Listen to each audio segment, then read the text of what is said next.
भगवते वासुदेवाय नमः। राधे राधे दोस्तों, आप सभी भक्तजनों का हमारे चैनल पर बहुत बहुत स्वागत है। दोस्तों, आज हम आपको सुनाने जा रहे हैं वैशाख मास महात्म्य अध्याय 1। वैशाख माह हिंदू धर्म के अनुसार दूसरा महीना है। वैशाख मास में दान और गंगा स्नान करने से व्यक्ति को विशेष फल प्राप्त होता है। वैशाख मास को माधव मास के नाम से भी जाना जाता है, जिसका मतलब होता है भगवान श्री कृष्ण का मास। इस महीने में भगवान विष्णु की उपासना की जाती है और भगवान विष्णु की पूजा अर्चना से व्यक्ति का जीवन सुखमय बना रहता है। भगवान नारायण नर श्रेष्ठ नरदेवी सरस्वती तथा महर्षि वेदव्यास को नमस्कार करके भगवान की विजय कथा से परिपूर्ण इतिहास पुराण आदि का पाठ करना चाहिए। सूत जी कहते हैं कि राजा अम्बरीश ने परम श्रेष्ठी ब्रह्मा के पुत्र देवर्षि नारद से पुण्यमय वैशाख मास का महात्म्य इस प्रकार पूछा कि ब्राह्मण, मैंने आपसे सभी महीनों का महात्म्य सुना है। उस समय आपने यह कहा था कि सब महीनों में वैशाख मास श्रेष्ठ है, इसीलिए यह बताने की कृपा करें। वैशाख मास क्यों भगवान विष्णु को प्रिय है और उस समय कौन कौन से धर्म भगवान विष्णु के लिए प्रीतिकारक हैं? नारद जी ने कहा, वैशाख मास को ब्रह्मा जी ने सब मासों में उत्तम सिद्ध किया है। वह माता की भांति सब जीवों को सदा अभिष्ट वस्तु प्रदान करने वाला है। धर्म, यज्ञ, क्रिया और तपस्या का सार है। संपूर्ण देवताओं द्वारा पूजित है। जैसे विद्याओं में वेद, विद्या मंत्रों में प्रणव, वृक्षों में कल्पवृक्ष, धेनुओं में कामधेनु और देवताओं में विष्णु, वर्णों में ब्राह्मण, प्रिय वस्तुओं में प्राण और नदियों में गंगा जी, तेजों में सूर्य, अस्त्र में चक्र, धातुओं में सुवर्ण, वैष्णवों में शिव तथा रत्नों में कौस्तुभ भमड़ी है। उसी प्रकार धमक साधन भूत महीनों में वैशाख मास सबसे उत्तम है। संसार में इसके समान भगवान विष्णु को प्रसन्न करने वाला दूसरा कोई मास नहीं है। जो वैशाख मास में सूर्योदय से पहले स्नान करता है, उससे भगवान विष्णु निरंतर प्रीति करते हैं। पाप तभी तक गर्जते हैं जब तक जीव वैशाख मास में प्रातःकाल जल में स्नान नहीं करता। राजन, वैशाख के महीने में सब तीर्थ आदि देवता बाहर के जल में भी सदैव स्थित रहते हैं। भगवान विष्णु की आज्ञा से मनुष्यों का कल्याण करने के लिए वे सूर्योदय से लेकर 6 दंड के भीतर तक मौजूद रहते हैं। वैशाख के समान कोई मास नहीं है। सतयुग के समान कोई युग नहीं है। वेद के समान कोई शास्त्र नहीं और गंगा जी के समान कोई तीर्थ नहीं है। जल के समान दान नहीं है, खेती के समान धन नहीं और जीवन से बढ़कर कोई लाभ नहीं है।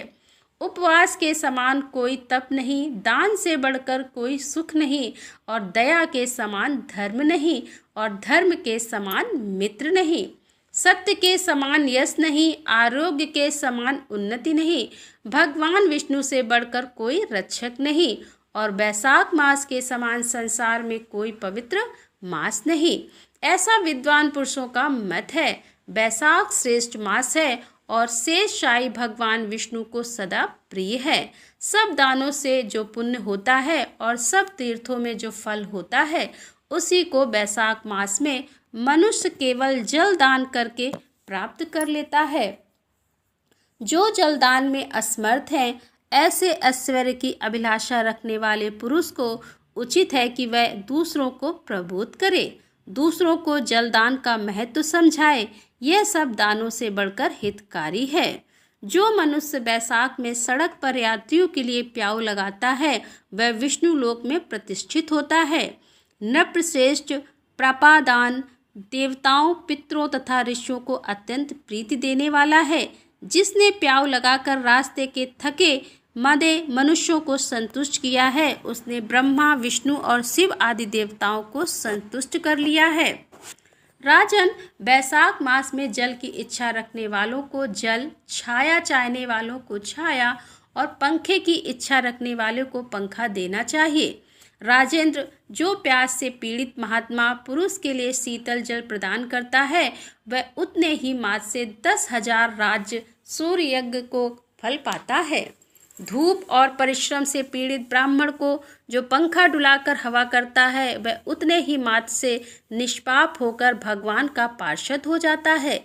जो मार्ग से थके हुए श्रेष्ठ द्विज को वस्त्र से भी हवा करता है, वह उतने से ही मुक्त को भगवान विष्णु का साजुष्य प्राप्त कर लेता है। जो शुद्ध चित्त से ताड़ का पंखा देता है, वह सब पापों का नाश करके ब्रह्मलोक को जाता है। जो विष्णु प्रिय वैशाख मास में पादुका का दान करता है, वह यमदूतों का तिरस्कार करके विष्णुलोक में जाता है। जो मार्ग में अनाथों के ठहरने के लिए विश्रामशाला बनवाता है, उसके पुण्य फल का वर्णन किया नहीं जा सकता। मनुष्यों को तत्काल तृप्त करने वाला है, इसीलिए संसार में अन्न के समान कोई दान नहीं है। जो मनुष्य मार्ग के थके हुए ब्राह्मण के लिए आश्रय देता है, उसके पुण्य फल का वर्णन किया नहीं जा सकता। जो विष्णु प्रिय वैशाख मास में पादुका का दान करता है, वह यमदूतों का तिरस्कार करके विष्णुलोक में जाता है। जो मार्ग में अनाथों के ठहरने के लिए विश्रामशाला बनवाता है, उसके पुण्य फल का वर्णन किया ही नहीं जा सकता। मध्याह्न में आए हुए ब्राह्मण अतिथि को यदि कोई भोजन दे तो उसके फल का अंत नहीं है। राजन, अन्नदान मनुष्यों को तत्काल तृप्त करने वाला है, इसीलिए संसार में अन्न के समान कोई दान नहीं है। जो मनुष्य मार्ग के थके हुए ब्राह्मण के लिए आश्रय देता है, उसके पुण्य फल का वर्णन किया नहीं जा सकता।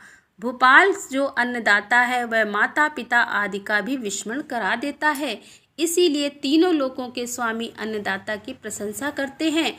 माता और पिता केवल जन्म के हेतु पर जो अन्न देकर पालन करता है, मनीषी पुरुष इस लोक में उसी को पिता कहते हैं। तो दोस्तों, यहाँ पर पहला अध्याय विराम करते हैं। मिलते हैं अगले अध्याय में, तब तक के लिए राधे राधे।